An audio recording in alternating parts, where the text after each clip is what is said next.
Guys আমগুলো দেখো, একটা আমে নাকি বলে 22টা আম ধরে একটা একটা। এই গাছটা একটু খেয়াল করো, আর এই গাছটা খেয়াল করো একটু। এই গাছটা গাইস যখন ছোট ছিলাম এভাবে মনে করলেন মাঠে পাত পরে থাকতো। দেখো কি সুন্দর। এই জায়গায় প্রথম সরিষার ক্ষেত বোনা ছিল, সরিষার ক্ষেত। To my new blog. So guys আবার নতুন ব্লগ নিয়ে হাজির হয়ে গেছি। আর এখন মনে করি আমরা আমাদের মিলে ইট কাটতে এসেছিলাম। আজকে ভাই রাতে মনে করি হারাম হুরুম করতেছিল, তাও বৃষ্টি টিষ্টি হয়নি, আলহামদুলিল্লাহ ভালো। ইটও কাটা হয়েছে বেস্ট, মানে 3300-3400 মানে 1100-1200 টাকা ইনকাম হয়ে গেছে ভাই। কি আর কি চাই ভাই, চাকরি আমারে পারবে। কিন্তু আমরা মনে করলেন বাসায় বসে থাকি, মাসে মনে করলেন 20 দিন কাজ করি, তার জন্য শুধু টাকা ফলে না, না হলে আছে। এখন ভাই বাড়ি চলে যাব, আমি বান রোড দিয়ে একটা কাজ আছে আমার, ওই কাজটা সেরে বাসা যাব। 11টা বেজে গেছে, 12টার দিকে বাসা চলে যাবো। দেখো কি সুন্দর। এই জায়গায় প্রথম সরিষার ক্ষেত বোনা ছিল, সরিষার ক্ষেত। অনেক সুন্দর না, বেস্ট। এই লাইনগুলো কত সোজা ভাই। গাইস ধুলা ভরা রাস্তা দিয়ে এখন চালাইতেছি, সাইকেলটা পাম্প করে এলাম, তাও পাম্প ছিল না। জোরে চালাবো ভাই, জোরে, আর জোরে হচ্ছে না তো। There's not much to do when all I can is thinking about you. Not doing well, don't know where you are, 'cause you're not here. It's been way too long. Guys গ্রামের মাঝে, বস্তির মাঝে এত সুন্দর রাস্তা তুমি কই পাবো ভাই? এত সুন্দর রাস্তা কোনো জায়গায় একটা খুদ দেখি না ভাই। ইঞ্জিনিয়ারকে বেস্ট। অনেক সুন্দর এদিক থেকে ভিউ দেখতে পাচ্ছেন, সবই ধানের ক্ষেত। গাইস এখন আমি কোন জায়গায় আছি চিনেন? এই জায়গাটা চিনবেন না। চাঁপাইনবাবগঞ্জের এই স্থানটাতে এত পরিমাণ আম আছে যেটা জোশ লাগতেছে ভাই, জোশ। আলহামদুলিল্লাহ মনে করেন এবার চাঁপাই জেলাতে সব জেলার করতে, চাঁপাই জেলাতে সবচাইতে বেশি আম হবে। আর চাঁপাই জেলার আম সবচাইতে সুস্বাদু, এটা তো তোমরা সবাই জানো।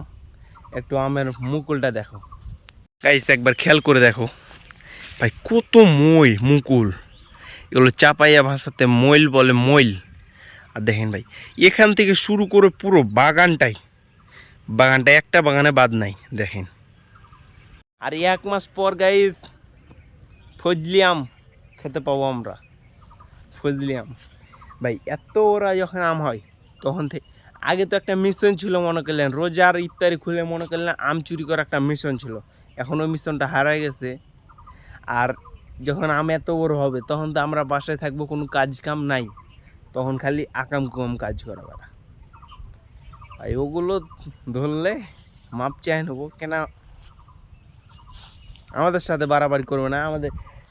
আর আম চুরি করা এটা স্বাভাবিক ব্যাপার, কোনো সমস্যা নাই। সে আখার ছাই মনে করলেন, এগুলো সব ছাই দেখেন।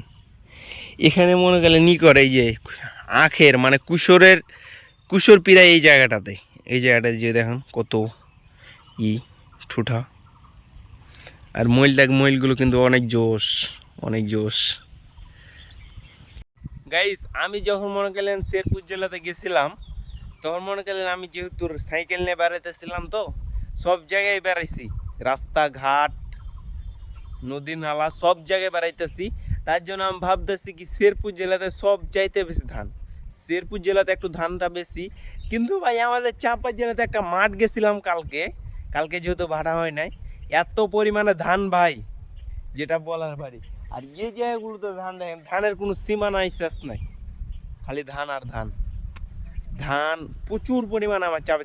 আর যদি বোরিং যায় ভাই, বোরিং দে রহনপুর, ওখানে আরও ধান বেশি, এত পরিমাণে। আর আমাদেরকে দিকে লোকগুলো বোরিং দিয়ে বেশি ধান কাটতে যায়, আর আমি তো ধান কাটতেই যাই না। আর ভাই লোকের অবস্থাটা খারাপ হইতেছে। আর আর্মির মাঠে যাব ভাবতেছি ঈদের আগে, তখন নতুন নতুন ব্লগ হবে ওখানে ধামাক্কাদার। একটা বার দেখেন ভাই, কত ওখান থেকে শুরু করে এখান দিয়ে আমাদের বাসা পার হয়ে চলে যাবে, কোনো নাই, সবই খালি ধান। আর ওই এই যে এগুলো হচ্ছে ভুট্টা, এগুলো ভুট্টা সব। এটা আর একটা মাত মনে আমাদের ভাটা যেখান থেকে আসি ওখান পর্যন্ত ওটা ভুট্টা। ও চলো গাইস সাইকেলে উঠি, সাইকেলে উঠে আরও ওদিকে মুকুলকারা দেখাবো, আমের মুকুল চাপাই জেলাতে। চাপাই জেলার আমের মুকুলটা দেখাইতেছে তোমাদের একটু। আর চাপাই জেলার আম তোমাদের কাছে কেমন লাগে? আমার কাছে বেস্ট লাগে। আমি কারণ দিনাজপুর যাই তখন আম খাইছি ভাই, হিমসাগর আম এত পরিমাণে চাপাই জেলার টেস্টি। আর ওখানকার ভাই খাইতে মন চায় না, পাইনসে আছে একবারে। চাপাই জেলার আম একবারই বেস্ট। সত্যি না সত্যি না একটু কমেন্টে জানাও গাইস। আমগুলো দেখো, একটা আমে নাকি বেলে 22টা আম ধরে একটা একটা ডোগাতে, কিন্তু শেষ পর্যন্ত একটা মাত্র আমটি কেমন সবই নষ্ট হয়ে যায়। আর একটা যদি প্রত্যেকটা ডোগাতে একটা একটা করে আম টিকে যায়, তাহলে ওই ব্যবসায়িক মনে হয় কপাল অনেক ভালো, একটা করে। আর এই যে ঘুষি, তোমাদের এলাকাতে গোবরগুলোকে, গরুর গোবরগুলোকে কি বলে একটু কমেন্টে জানাও তো তোমরা। সাইকেলে চলে একটু, চলো বাড়ি চলে যাই, ও সাইডটাতে দেখবো একটু। গাইস এই জায়গায় দাঁড়াইলাম, কি একটা ফিল পাইতেছি ভাই। সব সময় এই জায়গায় খালি বাতাস বহে। ইট কাটতেছিলাম তখন ঘামে মনে করলেন এগুলো সব ভিজে গেছিল, এখন দেখছে দেখেন কিভাবে উঠতেছে। একটু এগুলো খেয়াল করো ভাই। চারিদিকে মইল, খালি মইল আর মইল, মইল, ওই ওই ওই জায়গার মইল। চলো গাইস এখন বাসা যাই, বাসাতে খাওয়া দাওয়া করে ঘুমাইতে হবে। আর ব্লগ এখানে ভাই এডিট করা হয়নি আমার, আজকে যেটা ব্লগ আপলোড হবে সেটা এখন এডিট করা হয়নি, শুটিং করা হয়ে গেছে। বাসা গিয়ে এডিট করে আপলোড করবো, বিকাল 6টা 30 আপলোড হয়ে যাবে। শিডিউল করে রেখে দিই ভাই। আমি যেহেতু ভাড়াতে ইট কাটতে যাই, ভাড়াতে যখন বিকালবেলা ইট কাটতে আসি, বাসা আসি হচ্ছে 7টার দিকে। চলো এখন বাসা যাই। আমাদের গ্রামের মানুষের কখনো মনে করলেন হয় না, অসুখ হয় না, কারণ তারা মনে করলেন খালি পায়ে বাগান বাগান হাঁটা বেড়ায়, ওদের পাও শক্ত আন্টিদের। আর শহরে ঘুমায় ঘুমায় ঘুমায়। আর ভাই শহরের ছেলে আমাদের কিছুতে পারবে না, কোনো কাজে পারবে না, পড়াতে পারতে পারে একটু, তাহলে পড়াতে পারবে না। আমার তো অলরেডি ভালো রেজাল্ট আছে ভাই, পড়ি না তাও মনে করলে আমি ভালো রেজাল্ট করছি। আমি পড়লে মনে আমার মাস্টার মনে করে আমার আব্বারে জিগে বলতেছিল কি, আমার বড় ভাই মনে করলেন, বড় ভাই পড়া পারত না, আমাকে বেশি প্রাইভেট দিয়েছিল, আমার মাত্র একটা প্রাইভেট দিয়েছিল। ওই মাস্টারটা আমার আব্বার সাথে দেখা হয়েছিল, তখন বলছিল কি তোমার বড় বেটার মাথা নাই কিন্তু পড়ার ইচ্ছা ছিল, আর তোমার ছোট বেটার মাথা আছে কিন্তু পড়ার ইচ্ছা নাই। এটা হচ্ছে হৃদয়, বুঝতেছেন? এটাই। চলো এখন বাসা যাই, আর কি বলবো ওগুলো। এই গাছটা একটু খেয়াল করো, আর এই গাছটা খেয়াল করো একটু। এই গাছটাতে অল্প কিন্তু ধরতেছে আরো। আর এই গাছটাতে দেখো ভাই অনেক পরিমাণে মুকুল ধরছে। মইল খালি বাইরে যেতেছে ভাই, চাপাইয়া ভাষা যেহেতু মইল বলে অভ্যাস। আর আমরা ছোটবেলা থেকে বাগানে আমাদের বাড়ি, আমি মনে করলেন 1 বছর না 2 বছর তখন আমাদের বাগানে বাড়ি নিয়ে চলে এসছে। আম খেয়ে খেয়ে বড় হইলাম, আম খেয়ে খেয়ে বড়। একটু নামাই সিনেমাটিক ভিডিও করবো।